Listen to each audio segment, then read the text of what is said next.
Facultad de Derecho de La Rioja, en donde tiene ahí un grupo de estudios, donde hemos tenido oportunidad de muchos de nosotros, incluido el cardenal, ha estado allí, yo y otros, en donde ha trabajado los temas europeos.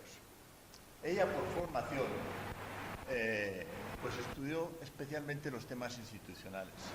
Si yo no recuerdo mal, mi tesis doctoral era sobre la geometría variable o algo parecido. Y yo estuve en el tribunal, por eso me acuerdo, porque tengo aquí la nota y la nota no dice nada, la nota esta que me habéis pasado.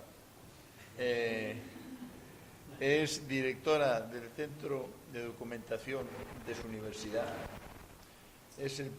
Tiene el premio García Goyena y el premio Francisco Javier de Landaburu, que hizo el Consejo Vasco del Movimiento Europeo en el año 17. Es colaboradora habitual de los medios de comunicación. Ayer o anteayer, ayer estuvo en la SER a las 9 de la mañana dando leña, que es su oficio principal. Y también colabora con el grupo Prisa. Pues su tema de investigación es los mecanismos de integración diferenciada de la Unión Europea, así como los temas de política común de seguridad y defensa, que también ha dicho algo. Primero le presentamos a Mariola y después, cuando hable Domènech, le presento a Domènech. Tienes un cuarto de hora o 10 minutos para exponer. Muchísimas gracias, profesor Aldecoa, por esta cariñosa presentación y por la invitación a participar en estos cursos, pero sobre todo por tu compromiso con estos cursos de verano, más allá de la invitación personal. Yo creo que los cursos de verano marcan carácter en quien los hace, quien los recibe, porque es una manera de aproximarse al conocimiento, digamos, más pegada a los asuntos de la realidad y, sobre todo, es una oportunidad para discrepar, como hemos visto, y para aprender de otros, ¿no? Pensaba que iba a tener un poquito más de tiempo, pero voy a hacer todo lo posible por ajustarme a las instrucciones y no acumular retraso para no... por cortesía también con los que vienen después, ¿no?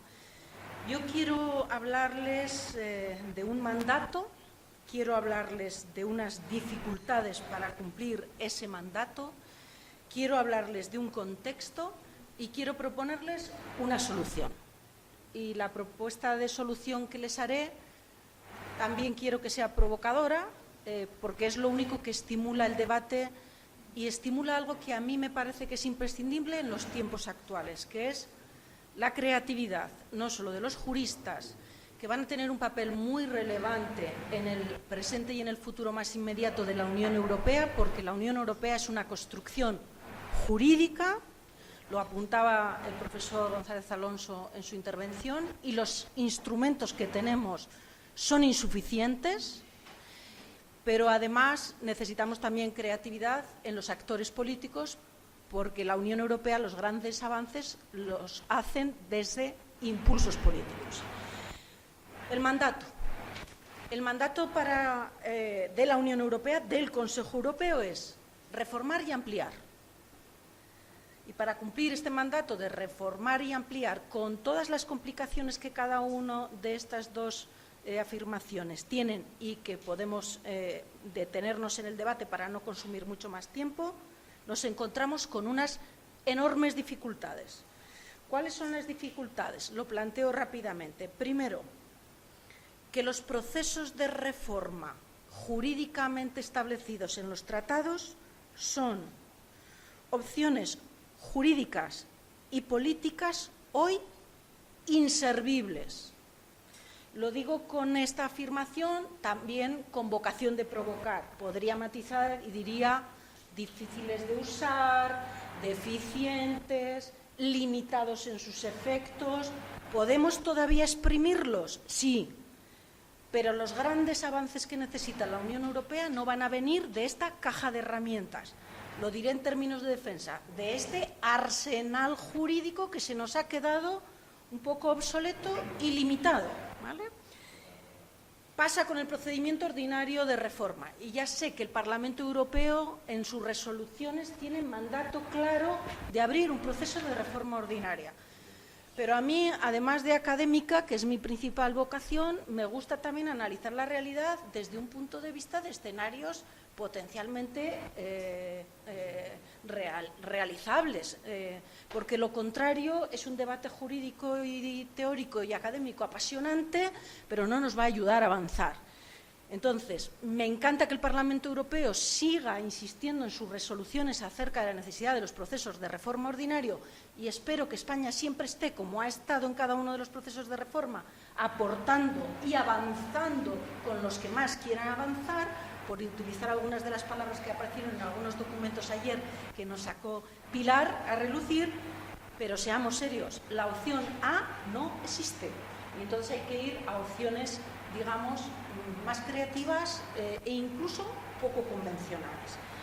Y no es que no solo el procedimiento de reforma ordinario resulte muy complicado de activar porque está prisionero de la unanimidad y de la ratificación de todos los Estados, es que además los procedimientos simplificados que se han ido incorporando en las reformas, por ejemplo, del Tratado de Lisboa, también tienen sus dificultades porque también son prisioneros su activación y su aprobación de la unanimidad.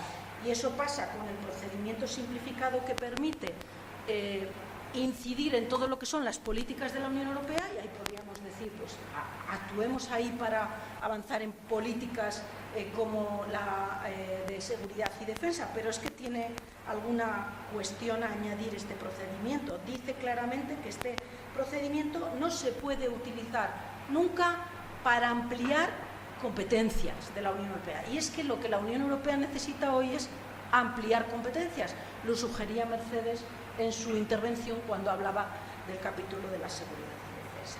Hay otras fórmulas, en el kit de herramientas de la Unión Europea hay otras fórmulas interesantes, pero hoy lamentablemente, no diré aquí inservibles, para no chafar propuestas de España en la que están muy comprometidas, pero sí de difícil materialización y además que consumen mucho esfuerzo diplomático y político. Me refiero a las cláusulas llamadas pasarela. Y tenemos una cláusula pasarela general que permite modificar el sistema de votación de unanimidad a mayoría cualificada y el procedimiento legislativo de toma de decisiones del especial al ordinario, pero además de volver a estar prisionero de la unanimidad, es que tiene sus limitaciones porque, por ejemplo, están excluidas las medidas que afecten al ámbito militar y al ámbito de la defensa. Por lo tanto, por esta vía avanzamos poco. Hay otras cláusulas pasarela, por ejemplo, en la PESC, por ejemplo, en derecho de familia, por ejemplo, en política social, por ejemplo, en política medioambiental, por ejemplo, en el marco financiero plurianual, que se ha citado antes, que ahora va a empezar su negociación, por ejemplo, en el uso de la cooperación reforzada, no en la autorización de proyectos de cooperación reforzada, sino en el uso de las cooperaciones reforzadas y actualizadas. Pero vuelven a estar todas y cada una de ellas prisioneras de la unanimidad. La unanimidad, la estrategia de acción exterior de España, aprobada en Consejo de Ministros apenas hace un mes, califica al sistema de votación de la unanimidad en la Unión Europea como una amenaza. Por lo tanto, si nuestro kit de herramientas jurídicas para incidir en los avances de la Unión Europea son prisioneros de la unanimidad y calificamos a la unanimidad como una amenaza, ya nos da una pista de que el arsenal jurídico que tenemos tiene sus limitaciones. No obstante, el Parlamento Europeo, en una resolución del 2023 muy interesante, ha señalado 94 casos en los que el Consejo Europeo y el Consejo se deciden ahora por unanimidad. Y de esos 94 casos, dice el Parlamento Europeo, al menos 67 podrían ser susceptibles de aplicarse una cláusula paralela y eliminar esa unanimidad para avanzar.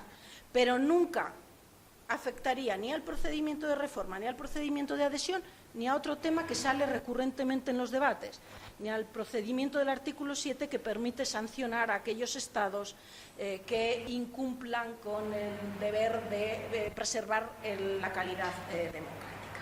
Último instrumento, y voy, perdonad, un poco a matacaballo, les llevo, si me permiten esta expresión, para no prolongarme mucho. La cooperación reforzada. ha sido mi tema de investigación durante muchísimos años. Soy una defensora de los mecanismos de integración diferenciada para la Unión Europea. Creo que la Unión Europea será más en términos de integración diferenciada que una Unión Europea en términos de integración unitaria, pero no podemos hacernos trampas al solitario. La cooperación reforzada en el ámbito de la política exterior y de seguridad, que es un campo de acción interesante, su activación requiere unanimidad, otra vez prisioneros de la unanimidad, y el instrumento de integración diferenciada en materia de seguridad y defensa, que es la PESCO, el profesor González Alonso se ha hecho eco de ello en su intervención, bueno, pues tiene algunos elementos de interés. España ha contribuido de manera significativa. De los casi 70 proyectos que se han puesto en marcha en materia PESCO, la mitad son participados por España, y en algunos de ellos España tiene una posición de liderazgo muy significativa, y sobre todo y especialmente España con Italia, Francia y Alemania son los grandes motores de esta fórmula de integración. Pero con la PESCO tampoco vamos a ir a la guerra, si me permiten la expresión. En definitiva, todo este recorrido apresurado por los instrumentos, por las deficiencias del kit de herramienta, que nos hacen muy difícil cumplir con el mandato, que es reformar para ampliar, porque la ampliación sí o sí es un mandato estratégico también del Consejo Europeo. Y ahora llega el punto del contexto. Un nuevo desorden mundial como agente federalizador de la Unión Europea, más allá de Trump como agente federalizador, que todos los asistentes del curso tienen que leer el libro magnífico del profesor Aldecoa sobre este tema. Este contexto del nuevo desorden mundial, no me voy a detener en ello, me he permitido elaborar un decálogo de en qué consiste este nuevo desorden mundial, pero aquí lo que nos interesa a este tema es que Europa necesita reconstruir una arquitectura de seguridad que le permita a ella tener el conjunto de la autonomía estratégica más sofisticada en términos de pronunciamientos también del Consejo Europeo, soberanía europea, soberanía estratégica, podemos jugar también aquí a las palabras. Dicho de otra manera, Europa tiene que convertirse en proveedora de su propia seguridad, no solo en un usuario de la seguridad que nos proveen otros. La disuasión es importante, se ha citado mucho la disuasión nuclear. Yo creo que el general se ha quedado con las ganas de que entráramos a picar en ese anzuelo, y se ha hablado de la disuasión nuclear europea. Aquí la pregunta es: ¿qué Estado está en disposición de convertirse en un Estado nuclear sin vulnerar los tratados de no proliferación? Punto número 1. 2. Solo hay uno en condiciones presupuestarias y de fuerza de hacerlo, y la pregunta es: ¿y acaso no da miedo? ¿Acaso no representa un tabú en términos europeos también eso? Bueno, pero esto nos va a otro tema. Entonces, la cuestión es, el contexto nos exige, nos permite poner de manifiesto un apetito integrador en la Unión Europea. Cuando veníamos de una fatiga de integración de la Unión Europea, los académicos decíamos que ya no nos quedaban ámbitos para seguir federalizando a la Unión Europea. Este contexto de nueva geopolítica nos ha abierto el ámbito y el apetito de la Unión Europea en términos de federalización e integración, que es la seguridad y defensa. Pero la pregunta es: ¿y cómo lo hacemos si el kit de herramientas jurídicas que tenemos no es factible? La solución, la que yo propongo, y es una propuesta para el debate: un nuevo tratado fuera de los tratados de la Unión Europea, por las limitaciones que he expuesto, un nuevo tratado entre Estados de la Unión Europea y más allá.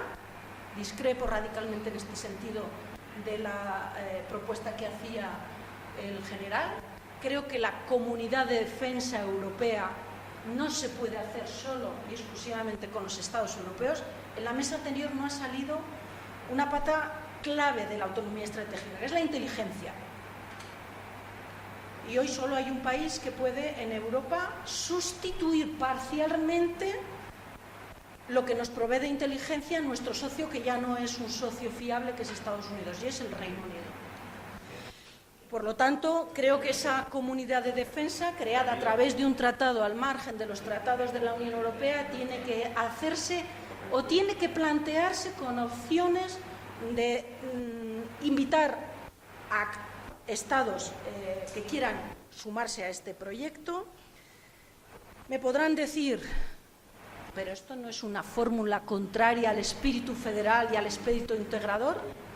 Les diré radicalmente no. Las circunstancias excepcionales del momento, el riesgo existencial de la Unión Europea invita a ser creativo en términos jurídicos con todas las garantías. ¿Cuáles son las garantías para no perder esa vocación federal e integradora? Las garantías son, y voy acabando ya, ese tratado obviamente no puede vulnerar las competencias de la Unión Europea, eso estaría jurídicamente prohibido, pero no hay riesgo porque estamos hablando de la defensa, que es un campo de expansión para la Unión Europea, tendría que ser compatible con el derecho de la Unión Europea, tendría que respetar el principio de cooperación leal y, sobre todo, y la mayor garantía, tendría que incorporar cláusulas de reincorporación a la Unión Europea. ¿Y cómo vamos a hacer esto? ¿Esto es territorio ignoto? Bueno, tenemos práctica, tenemos ejemplos de éxito. Schengen es uno, el Tratado de Estabilidad, Coordinación y Gobernanza Económica es otro. Las fórmulas de integración de estos dos tratados creados al margen de los tratados han sido distintas, pero han dado éxito, han dado resultados positivos los dos. No me quiero detener más aquí, solo es un poco les lanzo la propuesta de debate y acabo en un minuto o menos con una reflexión que tiene que ver con cómo España ha aportado a todo esto que señalo, ¿no? España sí o sí siempre ha estado a favor de la reforma como mecanismo para avanzar en la integración, sí o sí ha estado a favor de la adhesión y creo que ha sido indiscutiblemente una posición a favor de la adhesión de Ucrania, con todos los riesgos y todos los elementos que suponen. España ha sido ratificadora de todas las reformas de los tratados sin ningún problema cuando ha sido ratificación parlamentaria, pero también cuando ha sido ratificación previo referéndum en el tratado por el que se establecía una constitución para Europa. España jurídicamente ha consultado en 2 ocasiones la compatibilidad de esas reformas con nuestra Constitución, Maastricht y el Tratado Constitucional, y el Tribunal Constitucional también ha sido en ocasiones lo suficientemente creativo como para no frenar la reforma y no hacer reformas constitucionales que pudieran cuestionar la viabilidad de la reforma, aunque el 13.2 de la Constitución es deudor de esa reforma del Tratado de Maastricht que conecta con los elementos de ciudadanía de la Unión Europea de ayer. España ha participado en todas las cooperaciones reforzadas que existan: divorcio, régimen económico matrimonial, Fiscalía Europea, salvo en una, salvo la cooperación reforzada en materia de protección mediante patente, que además hemos participado en un recurso ante el Tribunal General de la Unión Europea, y nuestra propuesta era en defensa de nuestro idioma, de nuestra lengua española. Y además España nunca ha participado en una cláusula de opt-in out, a diferencia de otros estados que han propuesto muchos modelos de Europa a la carta, queriendo convertir en parte en algunos al proyecto europeo una especie de queso gruyère, ¿no?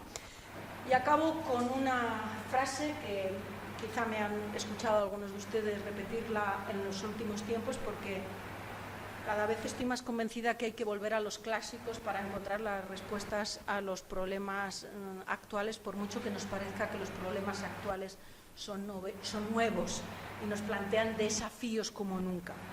Y cito a Robert Schuman para decir que él entonces, cuando estaban construyendo este modelo de democracia multinivel y de democracia supranacional tan exitosa, tan sofisticada jurídica y políticamente, y un modelo que es una de las grandes aportaciones de Europa a la civilización del mundo, él dijo: fue necesario preparar las mentes para que aceptaran soluciones europeas bajo la convicción de que el verdadero interés de todos pasaba por reconocer y aceptar en la práctica la interdependencia de todos. Y creo que hoy estamos en la misma tarea, preparar a las mentes, quizá ahora en materias más desafiantes como la seguridad y defensa, para volver a recordar que es la interdependencia lo que hace buscar modos de integración para salvarnos todos. Y esas fórmulas de integración ahora van a requerir respuestas también jurídicas más creativas. Muchas gracias por la atención.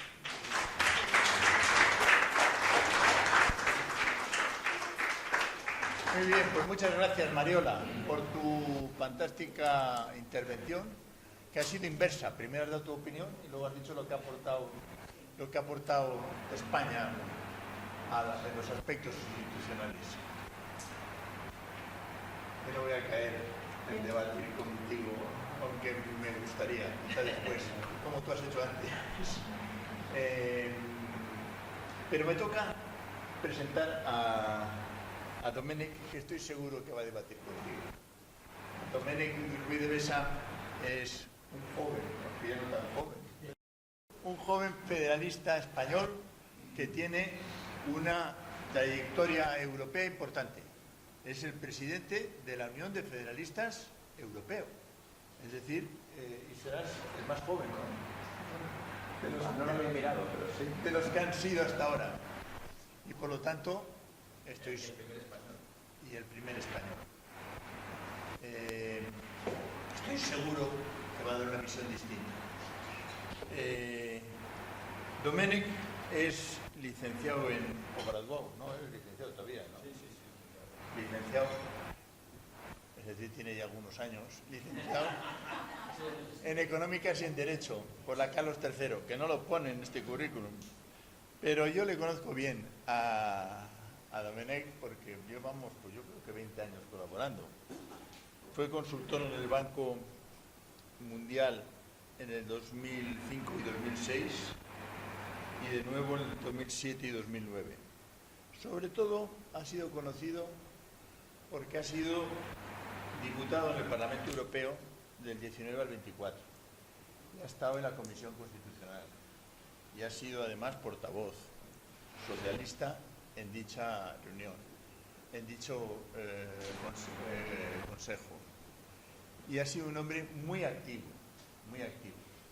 y concretamente muy activo en las dos contribuciones del Parlamento Europeo para la convocatoria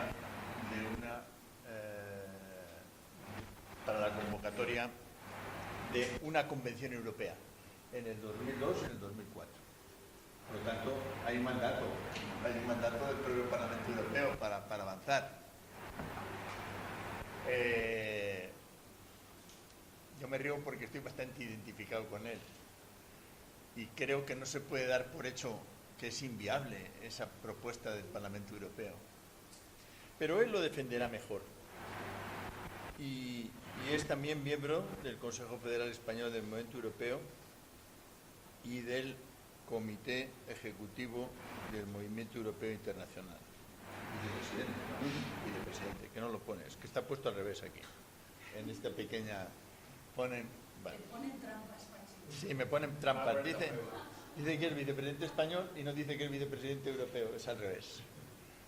No sé quién ha hecho este papel. Y nada más. Actualmente es investigador del CIDO y representante de este centro en Bruselas. Y también en algún sitio he visto, que ahora no lo encuentro, que ha estado trabajando con el alto representante una vez viajado en el Parlamento Europeo. Yo debo decir públicamente que lamenté muchísimo que no entrara otra vez en las listas del Partido Socialista para ser miembro del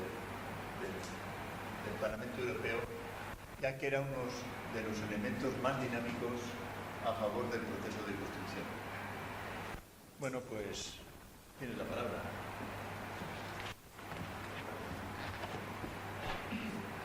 Muchísimas gracias, querido presidente del Consejo Federal Español, del Movimiento Europeo, querido Patxi Aldecoa, por esta cariñosísima presentación, también a Mariola Urrea por estar en esta mesa y por su muy interesante ponencia, y a todos vosotros, a los asistentes al curso.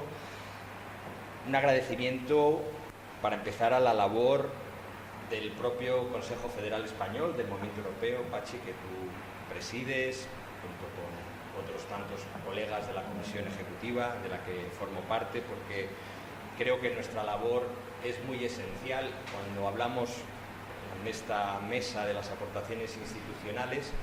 Se cae muchas veces también en el error de considerar las aportaciones institucionales también como las aportaciones de las instituciones o de los actores institucionales. Y las aportaciones institucionales no son solo la de los actores institucionales, es muy importante la contribución que hacemos como sociedad civil organizada, proeuropea, también, obviamente, desde la Unión de los Federalistas Europeos.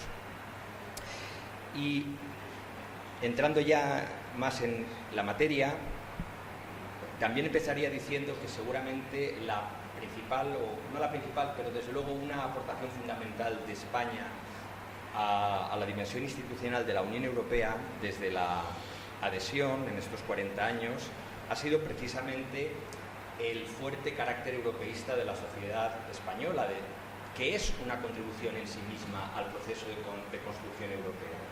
Yo creo que no es exagerado decir que nuestro país se ha comportado desde el principio, hombre, y desde antes, si vamos al contubernio de Múnich y a todo lo que se hizo para llegar al año 85, pero desde el año 85 sin duda, como si hubiéramos sido un país fundador. Yo creo que España es el único país, quizás junto a Portugal, pero desde luego no en la misma categoría de los que vinieron después, ¿no?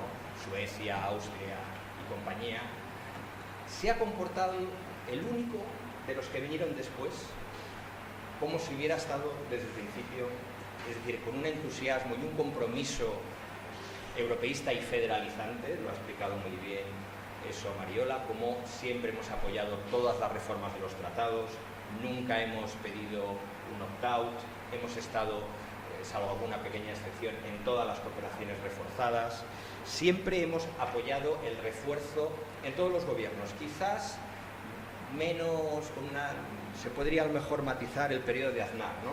El periodo de Aznar, que hizo el viraje atlantista, pero con carácter general todos los gobiernos de todos los signos políticos comprometidos con el fortalecimiento de la Comisión Europea, como el Ejecutivo Comunitario, comprometidos con reforzar el Parlamento, siempre a favor España de dar más poder de decisión al Parlamento, es decir, ampliando. Cada vez que en las reformas de los tratados, el Acta Única, Maastricht, Niza, etcétera, se planteaba ampliar las políticas sometidas a codecisión, ahí estaba España apoyando. Lo mismo podemos decir con respecto a los elementos estructurales que apuntan siempre hacia un carácter más supranacional del proyecto.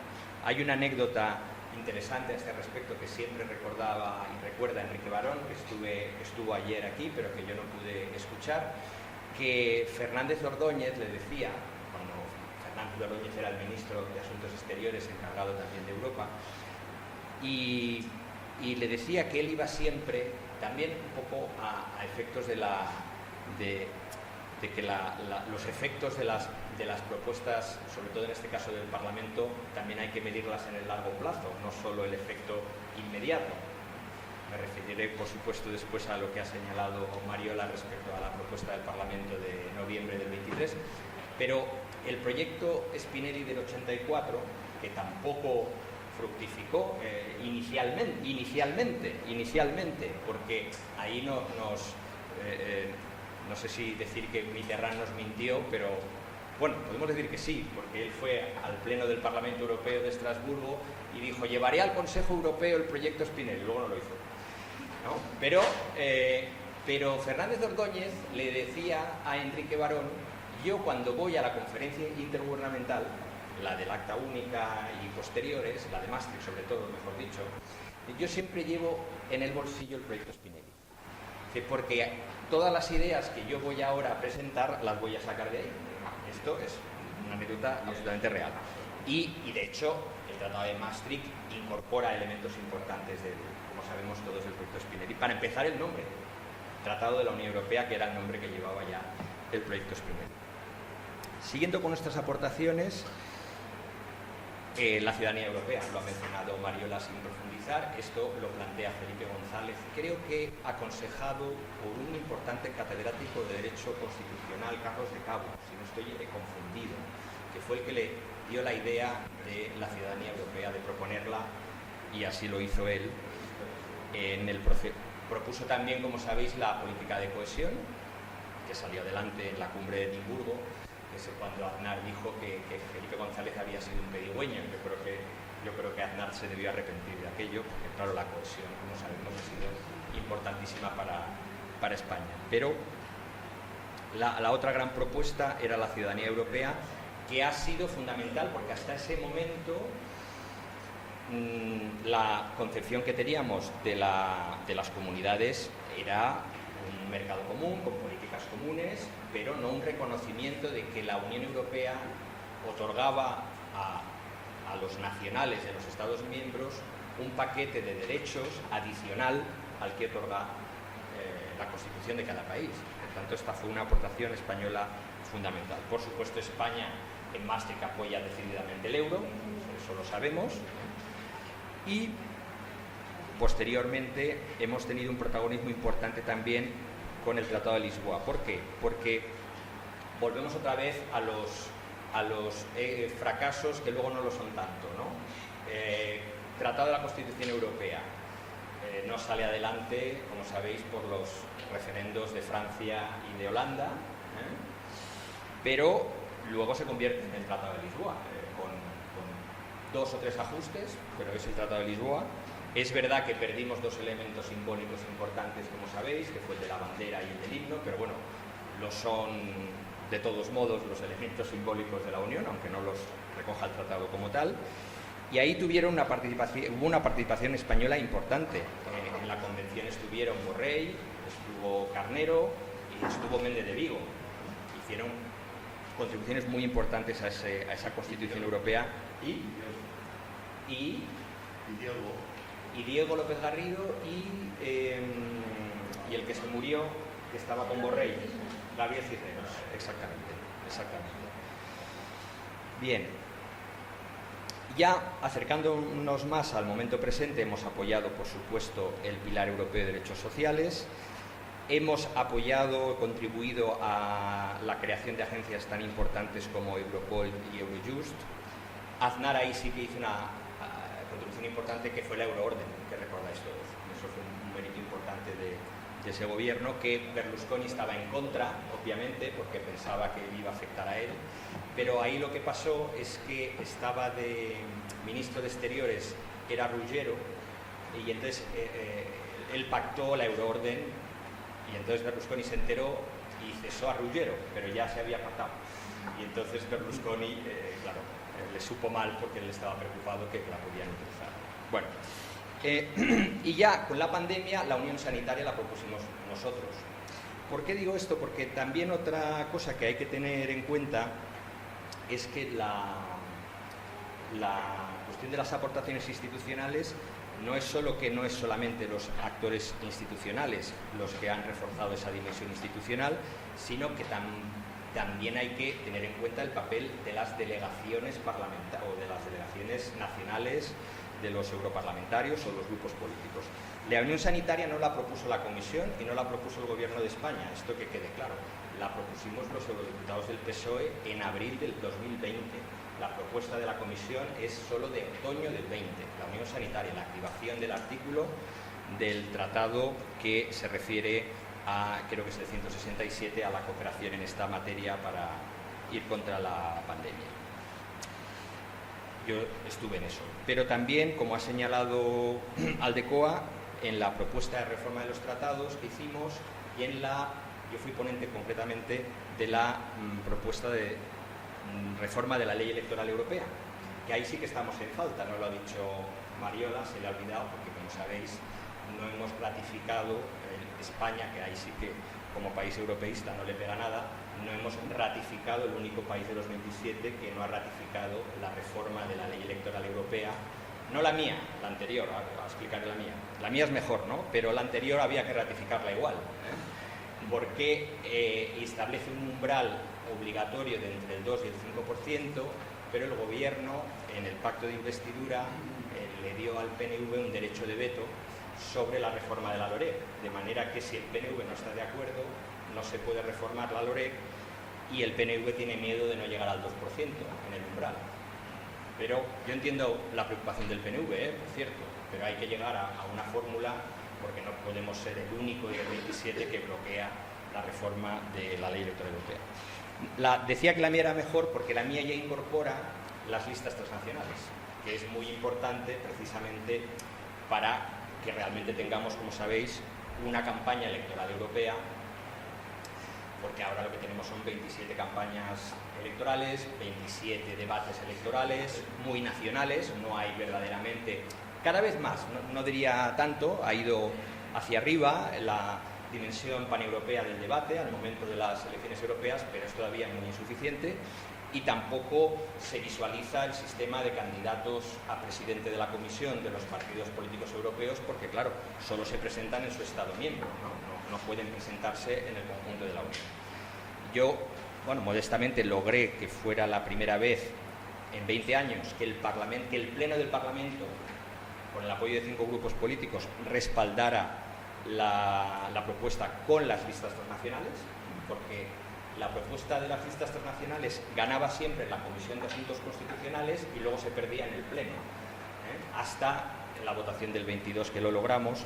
Reconozco que no fue solo mérito mío, fue mérito de los británicos que se habían ido, y ahí nos hicieron un gran favor, y por eso yo tampoco estoy a favor de que estén en la Unión de la Defensa, luego lo explicaré, porque claro, sin los 70 eurodiputados británicos no habría sido posible ganar la votación, porque habrían votado todos en contra de todos los grupos políticos, incluyendo los de mi grupo, los laboristas, en contra de las listas transnacionales. Entonces eso vino muy bien y mejor que siga así, a no ser que quieran volver, pero claro, con todo el paquete, es decir, con el euro, con Schengen, es decir, si quieren volver con todo el paquete, y con una mayoría social del 60% como mínimo, no por el 52%. Bien, la reforma de los tratados. Yo ahí no fui ponente, pero hice lo que pude, pero eso fue mérito sobre todo de Verhofstadt, que fue el ponente ejecutivo, de mi colega alemana socialdemócrata, Gabi Bischoff, el alemán del PP también, Sven Simon, había muchos alemanes, ahí está, la podríamos poner en la lista de los alemanes, Daniel Freund de los Verdes, pero bueno, yo ahí lo seguí mucho, hice lo que pude y lo sacamos en el Pleno. No fue fácil, hay que reconocerlo, pero aquí sí que me desvío un poco de lo que decía Mariola, porque es que no son las resoluciones del Parlamento Europeo, es que esto al Consejo Europeo, claro, no le gusta oírlo, pero es que el Parlamento lo que hizo fue activar el procedimiento de reforma. O sea, lo que hizo fue activar el artículo 48. No es que aprobara una resolución, un informe de iniciativa, diciendo estaría bien si hay una reforma de los tratados, pues incluir todos estos elementos.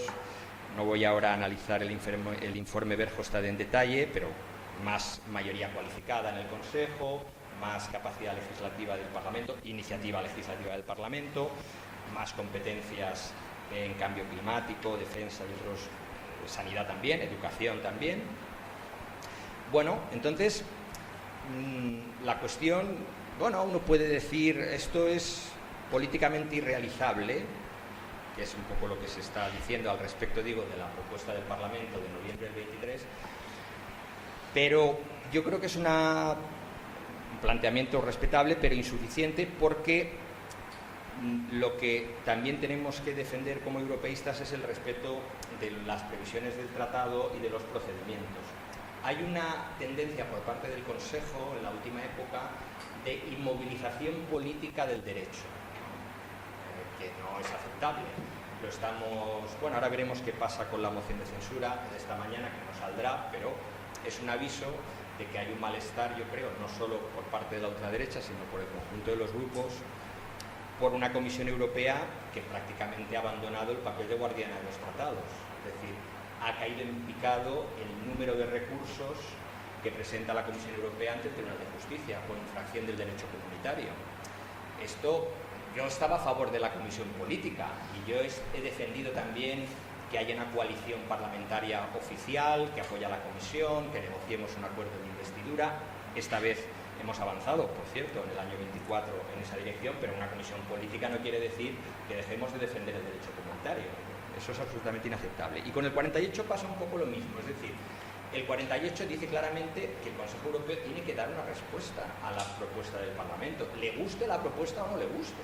Y si no le gusta, tendrá que decir que no le gusta. Lo que pasa es que a partir de ahí al Consejo Europeo se le complica mucho la vida porque el Parlamento tiene que estar de acuerdo en retirar la propuesta.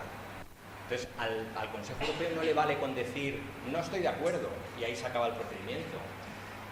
Y por eso prefiere no decir nada, pero eso es una violación del artículo 48.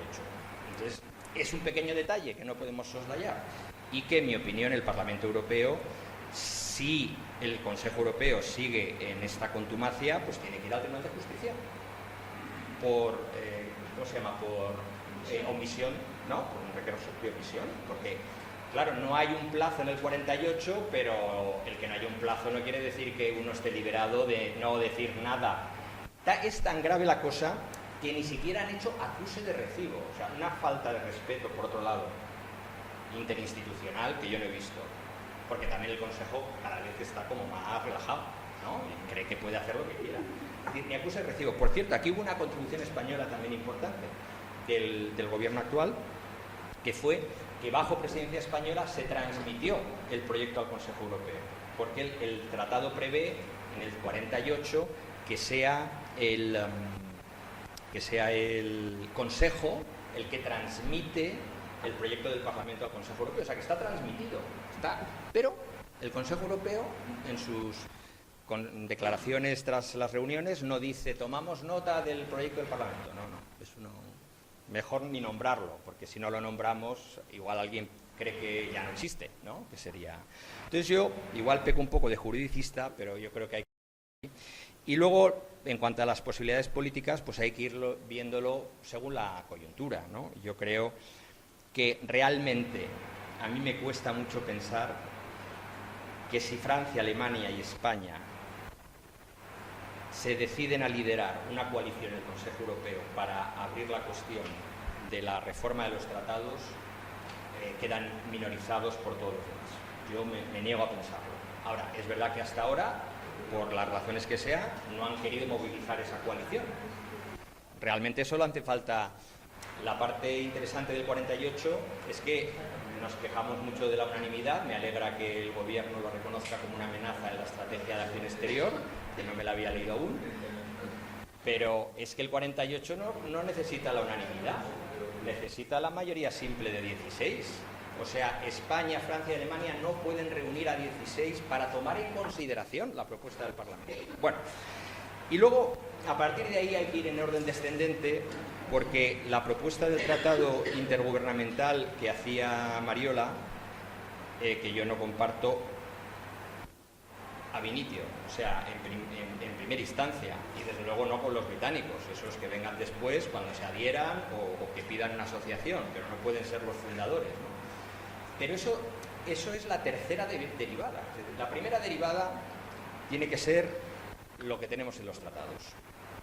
Y si no, tiene que ser la PESCO, que ahora explicaré. Y si no, pues un tratado, pero no la primera opción. O sea, no podemos empezar la casa por el tejado. Es decir, cuando Antonio Costa todavía no ha sido capaz de abrir un debate en el Consejo Europeo sobre el 42.2, que se ha hablado mucho del 42.7, pero no tanto del 42.2, oye, por lo menos una mínima verificación. ¿Es realmente... ¿Podemos imaginar que Malta y que Irlanda y que Austria no van a querer? Bueno, lo podemos imaginar. Pero vamos a empezar. Lo primero es el 42.2. El 42.2 dice que el Consejo Europeo puede dar el paso a una defensa común por unanimidad. Bueno, pues vamos a ver si la hay o no la hay. pero primero tiene que estar en el orden del día del Consejo Europeo. Empecemos por lo que tenemos antes de inventar una nueva frontera galáctica intergubernamental. Sí. Vale, sí, bueno, estoy en el final. Estoy en el final. Entonces, si ahí no hay una mayoría, una unanimidad, que podría haberla porque podríamos jugar con el juego de las abstenciones constructivas, de los neutrales, ¿no? Aunque ya técnicamente la unanimidad... Bien, pues luego vamos a la PESCO. Y la PESCO en ningún sitio, que es el 42.6, que es la cooperación reforzada, digamos, en defensa, en ningún sitio se dice que la PESCO es solo para proyectos industriales. Eso es lo que dicen los franceses, pero no está puesto en ningún sitio. Y tampoco está puesto en ningún sitio que no podemos reactivar la PESCO para hacer una PESCO institucional, por ejemplo, para crear el cuartel general europeo del que se hablaba en la ponencia anterior. De hecho, Pachi me dice que ya hay un proyecto PESCO que va en esa dirección. Vamos a ir por ahí, vamos a ir por ahí. Y luego, si eso no es suficiente, pues ya veremos un tratado intergubernamental, pero eso tiene que ser el final. Concluyo, hace falta mucho más liderazgo en el Consejo es inmovilista, no lidera, tiene una idea, no está apoyando la integración como hay que hacerlo. Y doy un último ejemplo, el artículo 31 dice claramente que la implementación de los actos de la política exterior, la implementación es por mayoría cualificada, y el Consejo lo hace por unanimidad. ¿Pero esto qué es? O sea, ya no es solo que no active las pasarelas, es que encima lo que tiene a disposición, como digo, políticamente lo inmoviliza. ¿Ahí qué hemos hecho? Pues ahí en la última etapa con Borrell, de alto representante, pues los hemos llevado al Tribunal de Justicia y que decida, y yo creo que nos va a dar la razón, porque no se puede tolerar ese comportamiento. Así que muchas gracias por vuestra atención y estoy seguro que con nuestro impulso los haremos federales aunque ellos no quieran. Gracias.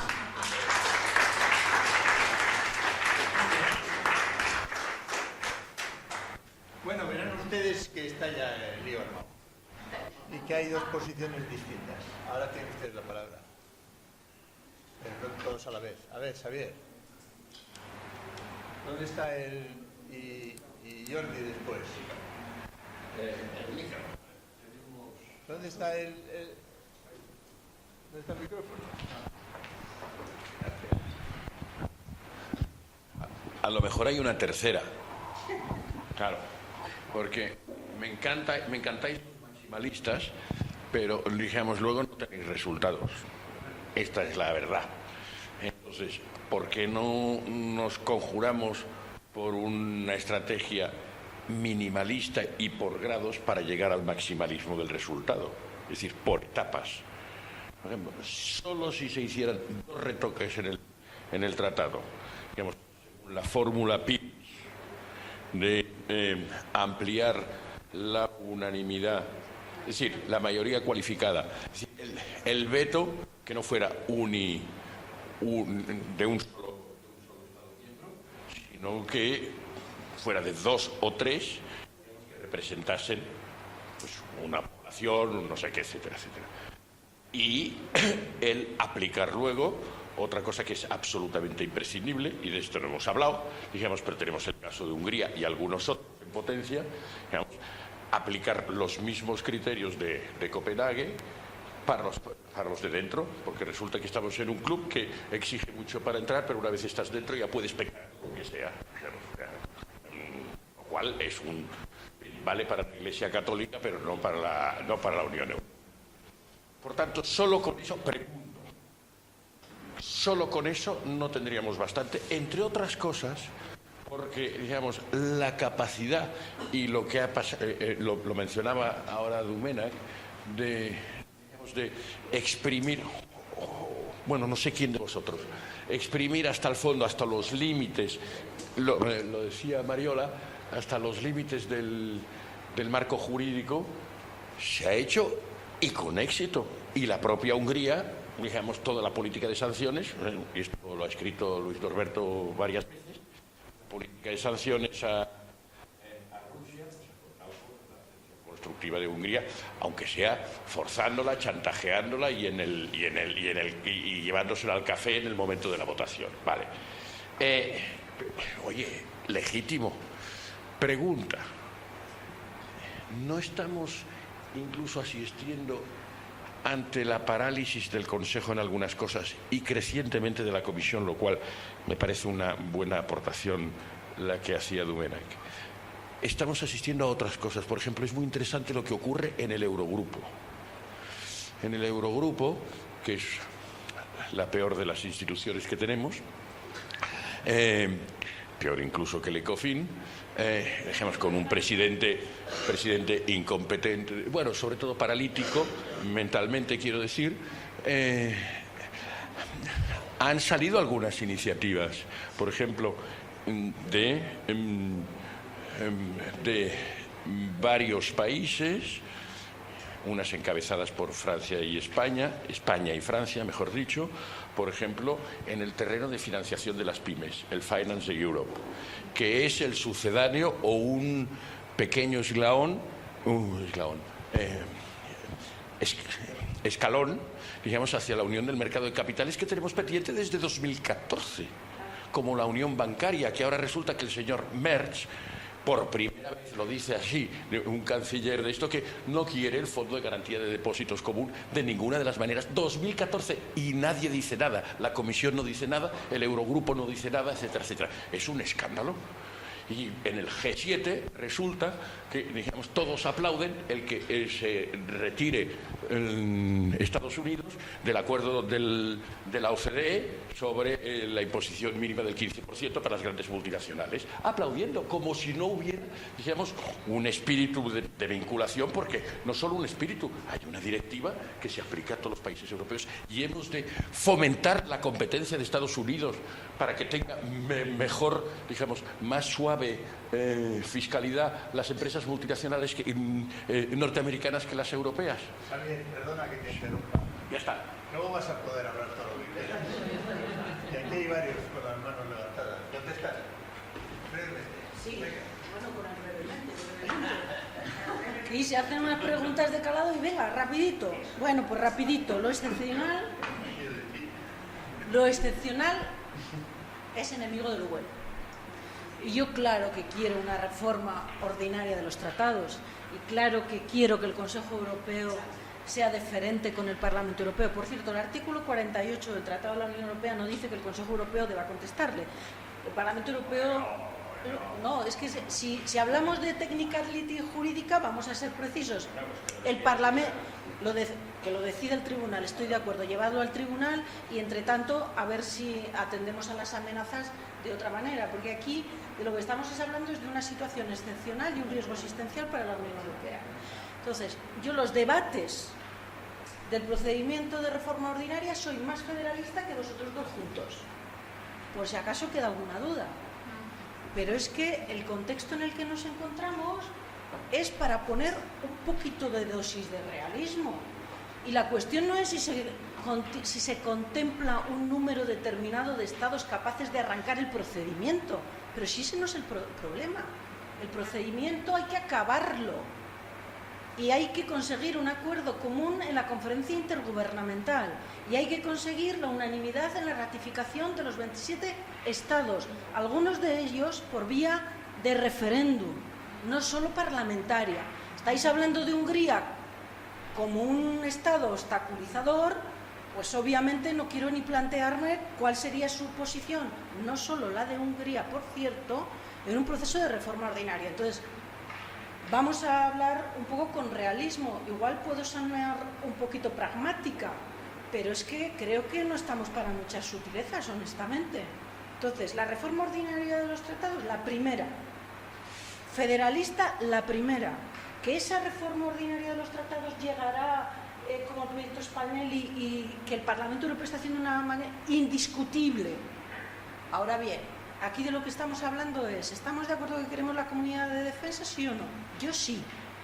¿Estamos de acuerdo con los instrumentos de puesta en marcha requieren cierta agilidad, sí o no? Yo sí.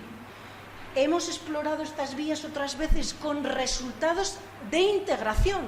no resultados para fortalecer la intergubernamentalidad. ¿A los que podemos apelar? Sí. Pues yo digo, no es que se utilice el último recurso en primero, es que la opción A no existe. Entonces no es un problema de opción A, que no existe la opción A.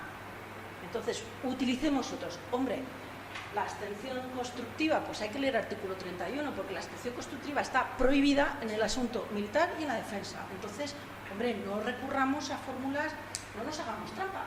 La abstención constructiva no se puede utilizar en esas materias, prohibida literalmente en el artículo 31. Vamos a hablar de technicality jurídica si queremos hablar de technicality jurídica. Entonces, me pongo enfática, no para discrepar con Domenech, sino para también suscitar la idea de que las fórmulas no convencionales no son intergubernamentalistas ni una amenaza al federalismo. Es una vía inteligente para avanzar y pongamos todas las prevenciones que sean necesarias para que esos avances repercutan en integración.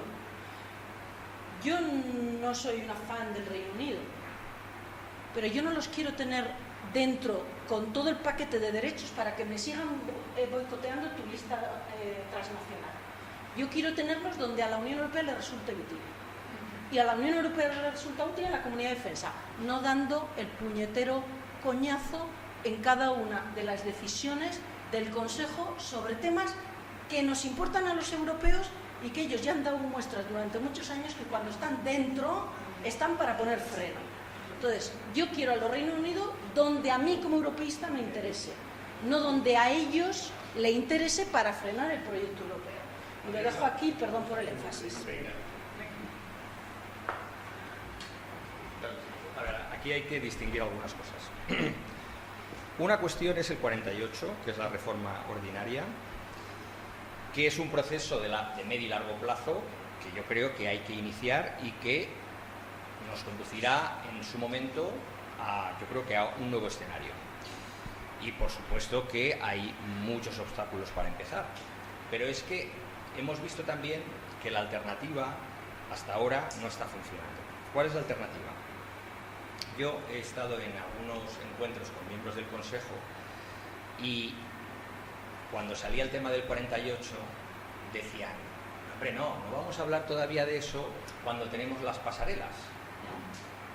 Esto es una broma muy simpática que decían en el Consejo. ¿Por qué digo esto? Porque los primeros que hablaban de las pasarelas eran los polacos antiguos o los húngaros. Y digo, joder, perdón la expresión, los que siempre están en contra de activar ni una de las pasarelas son los que dicen, no hombre, no vamos a reformar el tratado si todavía está ahí lo de las pasarelas. Bueno, desde Lisboa el Consejo no ha activado ni una sola pasarela. Una. ¿Cuál? En asilo. Bueno, bien, vale, una. De acuerdo, te la compro. Pero de todas las... Sí, venga, te lo acepto. Pero vamos a ver, es decir, de todos los que hemos hablado de fiscalidad, de políticas de sanciones en derechos humanos, nada de nada, nada de nada. ¿Y por qué? Porque, salvo esa excepción, es realmente muy complicado conseguir el consenso político para activar como un standalone item una pasarela, porque no hay un trade-off, no hay un intercambio de cromos que tú puedas dar ahí.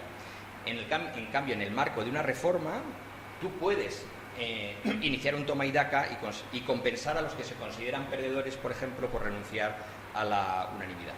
Pero nosotros no nos limitamos a eso. También tenemos la reforma simplificada, nos está hablando. Draghi, que no creo que sea, en fin, bandera roja federalista, fue el primero que dijo reforma simplificada. Eso lo ha dicho Draghi. Y luego tenemos también los tratados de adhesión, que también puedes utilizarlos para incluir ajustes. Entonces, tenemos toda una serie de opciones antes de hacer un tratado intergubernamental. Yo me mantengo en esa posición. Y luego está el 42.7, el 42 en general, que es distinto de la reforma de los tratados del 48, pero que es fundamental y que también es por donde hay que empezar. No podemos empezar la casa por el tejado con los británicos dentro y los noruegos, como ha explicado el teniente general y como ha dicho también García Margallo, he dicho yo y decimos muchos. Porque es lo que tiene, es la previsión del Tratado de Lisboa, 42.2, 42.6 y 42.7. Vamos a trabajar con eso. Son herramientas inutilizadas. ¿Qué ha dicho el comisario de Defensa y Espacio? 42.2. No ha dicho Tratado Intergubernamental, Comunidad Europea de la Defensa, británicos, noruegos. Ha dicho 42.2. ¿Qué ha dicho el ministro español Álvarez? Ha dicho 42.2. Es decir, es por donde hay que empezar. Es por donde hay que empezar. Y luego, pues que salga el sol por Antequera. Más preguntas. Sí. Tú estaba con la mano levantada anteriormente, Jordi. ¿Dónde está el micrófono? Ahí. Ah, mira. Jordi Xuclà. Jordi Xuclà es el presidente del Consejo Catalán de Movimiento Europeo. Muchas gracias. Va bien así, ¿no? No es necesario. Por cortesía te tendría que ceder la palabra antes, pero como en el cole siempre el último por orden alfabético, es casi una sublimación freudiana de no tener que ser el último. Bueno, sobre esta armas cruzadas sobre tratado, no tratado, tratado ad hoc, yo en mi vida actual, habéis detectado que he pillado un poco de agua, en mi vida actual de los últimos años lo que hago es intentar leer un poquito más de arqueología institucional europea, que a veces la arqueología institucional europea nos ayuda incluso para encontrar soluciones de futuro. Y las comunidades europeas, tal como eran antes, las comunidades en plural, empezaron, como todos sabemos y explicamos, por la Comunidad del Acero y el Carbón, y la segunda comunidad europea fue la Comunidad Europea de la Defensa, que descarriló 1953, 1954, aportación francesa, y descarrilamiento en la votación de la Asamblea Nacional Francesa. Se creó inmediatamente porque había una necesidad también para acompañar a Alemania en su reconstrucción institucional y militar tutelada. Se inventó inmediatamente un tratado flexible, que no es un tratado de la Unión, que era un tratado de perímetro más amplio, que era el Tratado de Creación de la Unión Europea Occidental. Y la Western European Union, en una pasión federalista no muy bien calculada, el año 2010-2011 se aniquiló y se traspasaron las capacidades y competencias de la Unión Europea Occidental a las políticas de la PESC y al alto representante. Y ni las políticas de la PESC ni el alto representante, con toda la subjetividad de lo que estoy diciendo y lo puedo desarrollar, han explorado todas las capacidades de lo que era la Unión Europea Occidental en aquel momento. Si la Unión Europea Occidental hoy estuviera viva, en la UEO, y lo que representa, lo que si queréis estudiar y leer cómo se articulaba la UEO, sería un instrumento de organización internacional en la cual cooperaríamos tranquilamente países de la Unión Europea con el Reino Unido, sin tener que discutir si el Reino Unido tiene que volver a entrar o no para bloquear algunas medidas federalistas. Con lo cual, no quiero plantear esto como un ejercicio melancólico del pasado, sino simplemente que hay algo reciente, que era flexible, que permitía que en el perímetro de la UE estuviera Turquía discutiendo con Alemania, con un punto de distancia respecto a la OTAN. Es evidente que la OTAN no va a descarrilar ni evaporarse por los vaivienes de la administración norteamericana, pero que una autonomía estratégica europea también podría inspirarse parcialmente en algunos de los apartados de la UE. Más brevemente. Sí, pues quería decir dos cosas mucho más brevemente. Estaba haciendo una conferencia. Las ampliaciones que Mariola ha apuntado, bueno, lo dejamos para mañana, lo de las ampliaciones. Y la última cosa, que sí que es una frase de Domènech. Sin duda, listas transnacionales, tu informe, pero seguramente al final para levantar... Yo viví esto al nivel de la ponencia legislativa del Congreso de los Diputados de reforma electoral. Al final, la forma de levantar este veto estúpido, absurdo y comprensible del PNV y otras fuerzas declinantes es que en España los 59 diputados al Parlamento Europeo no se elijan en una circunscripción única nacional, sino en circunscripciones de división interna, que no tienen que ser comunidades autónomas porque sería cantonalismo electoral, pero algo que pasó incluso en la Jacobina Francia en el pasado. Creo que esta es la solución, una propuesta de solución al problema para desbloquearlo. Y disculpad, se me larga.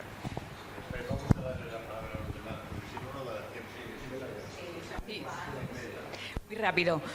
Muchas gracias por hacernos vuestras visiones. Y Mariola, al hilo de la solución que propone, por todo lo que nos has explicado, todas las dificultades que aquí hemos comentado, al hablar de la del Tratado Intergubernamental y de la Comunidad Europea de la Defensa, ¿ves ahí que podría jugar un papel la Comunidad Política Europea? Esta idea de Macron, que se reunió en octubre del 22 y que en lugar de 27 estados estamos hablando ya de 47 estados. Ahí hay una masa crítica interesante y me ha parecido interesante apuntar la idea de la Comunidad Política Europea. Gracias. Se nos ha olvidado que la propuesta de Mariola está en el libro. Fenomenal. Para que lo tengáis bien clara, la propuesta del acuerdo intergubernamental. A ver, más preguntas. Muy bien. Llevo el micrófono. Gracias. Yo quiero un poco liarla en clave de antes y discutiros algunas de las cosas. Es cierto que reforma hay que pensar para hacer qué. La simplificada, el utilizar la pequeñita trampa de los tratados de adhesión de la próxima adhesión, nos permite para tener muy poquita ambición y retocar algunas de las cositas que hoy día no funcionan. Y, por ejemplo, el mandato que ya tenemos adoptado por el Consejo Europeo de preparar la Unión para la Ampliación de junio del año pasado, el 23. Es decir, instituciones, financiación, políticas, decisión, valores. Punto. Quedarnos ahí, nada más. Pero cuando estamos hablando de defensa común, y la palabra es defensa común, y creo que hay que plantearlo en clave de empezar a plantear qué queremos hacer con eso.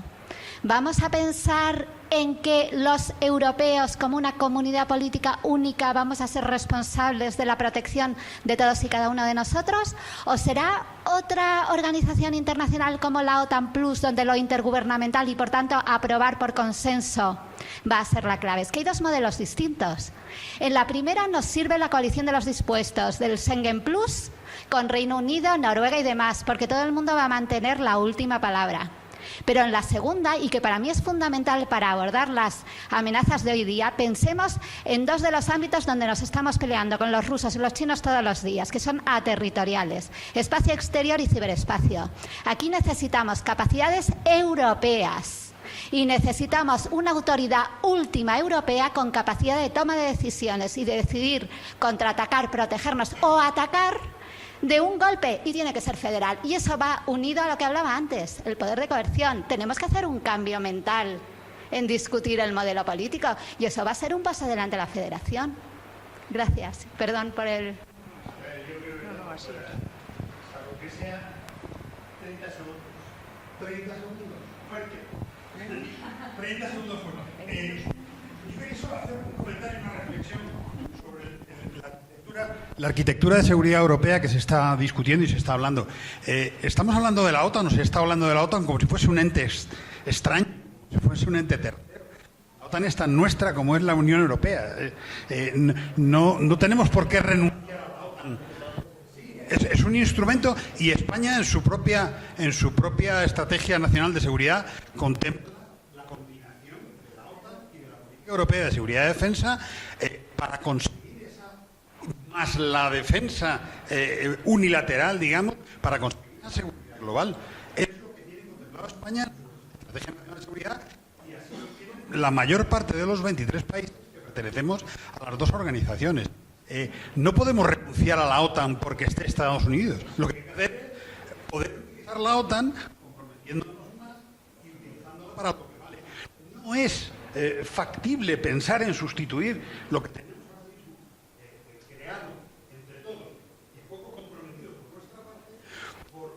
nuevo ente que salga sobre la reforma de tratados de unos... me estoy pasando los 30 segundos. Esa era la reflexión nada, es lo que tenemos que ir pensando. He trabajado 16 años para la Unión Europea, pero pero sigo pensando que de la combinación de los diferentes instrumentos que tenemos es de donde podemos conseguir...